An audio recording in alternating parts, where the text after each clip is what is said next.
When I was a little girl, around the fifth grade, I began my instruction in Latin. Wisely, my teacher decided that he would teach us Latin through the classics of mythology. We each received a borrowed copy of Edith Hamilton's storied anthology called Mythology. And I was enraptured. And honestly, I still am, I think. I love the storytelling, the sweeping arcs, and most of all, by far, I loved the story of Medusa. Medusa, the deadly Gorgon sister who, with her string of snakes around her head, could turn a man to stone. I loved her. I loved the idea that if you just looked at her, everything would change. Medusa is the classic definition of an icon. And an icon is something that points to something else. Think of how it works on your computer. When you click on an icon, it takes you somewhere. And that's what an icon is. And with Medusa, that somewhere that takes you somewhere is into a stone. And as the story goes, Perseus would eventually make use of Medusa's enrapturing head of hair to arrest his enemies. And as research goes, it seems that Medusa lived in what we call Libya. So imagine, she might have this enrapturing head of hair that people didn't know what to do with, and they call it arresting. But anyway, so Perseus would eventually make use of Medusa's enrapturing head of hair to arrest his enemies. And if they looked on her, they would turn to stone. What are we looking at? And what is it doing to us? I don't know about you, but my computer has this horribly annoying feature in which it, without my asking, mind you, will periodically just like pop up, usually on Sunday morning when I'm trying to do church. And it will let me know how much screen time I've consumed over the past week. Your screen time is up 32%. It told me, it was actually higher than that, the first week in January. Your screen time is down 46%. It told me last week, when literally I spent the entire week on the phone addressing various crises. Meanwhile, social media gets more and more savvy at putting a product in front of me that I really can't resist. On a certain platform, I tell you, like, they get me so well that pretty much any ad that comes before me, I'm like, I think I need to investigate this and see if I need it, right? And the algorithms at this point are paying such close attention to what we look at. The people who own these algorithms are multi-billionaires. If their attention to our viewing habits will enrich them to that point, then what are we? What are we doing with our own awareness of what we see? I ask again, what are we looking at and what is it doing to us? Our text points us to a fascinating icon, something that's pointing somewhere, right? Our text points us to a fascinating icon, which is a serpent on a staff. Or if you don't quite know what a staff is, it's really a walking stick, right? The serpent on a staff.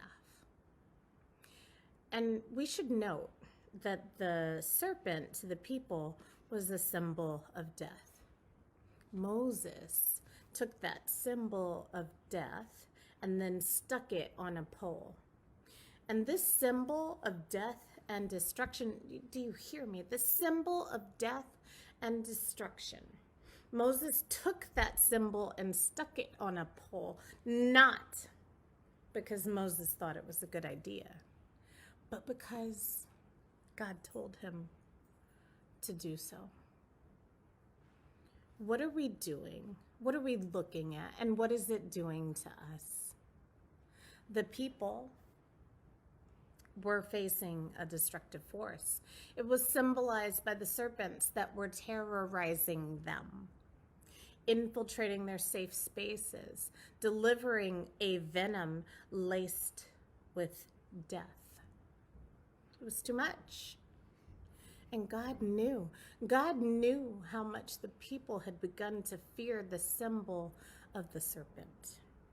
How they started to fashion their daily routines to avoid serpent risk. Do I really need to go to the grocery store? I'm calculating this according to serpent risk. Do I really need to take the subway, or to see another human, or to take a walk on the street? Or will the serpent attack? What is a viper to our God, my friends? I can't exactly explain, but what I can say is that in this story, I saw our God listening to the people in the wilderness, the people who were struggling and dying. And then our God took what was killing them and created something that would bring them their means to survival. My God, if that isn't a metaphor for these times, I do believe that if we study the serpent's ways, if we extract the serpent's venom, if we turn and look and study and test and see, God will help us to find a way to healing. The way out of this dystopic mess is not to turn away from the serpent. Actually, it's to take a close look, to place its venom under the microscope, and most importantly, to listen to God for signs of life.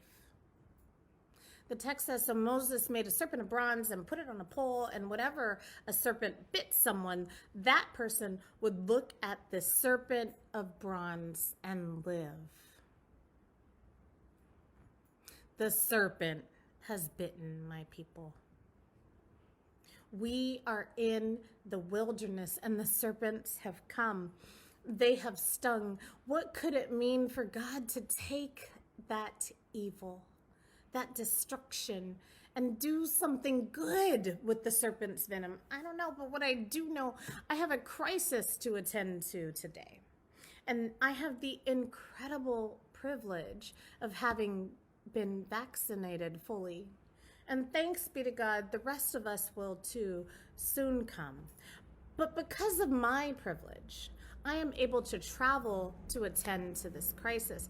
But as I sat with this text, and as I saw how God took a little bit of something entirely destructive and then turned it into the means for healing, I couldn't help but think of our times today. And all I want to say is this. God can take the very worst thing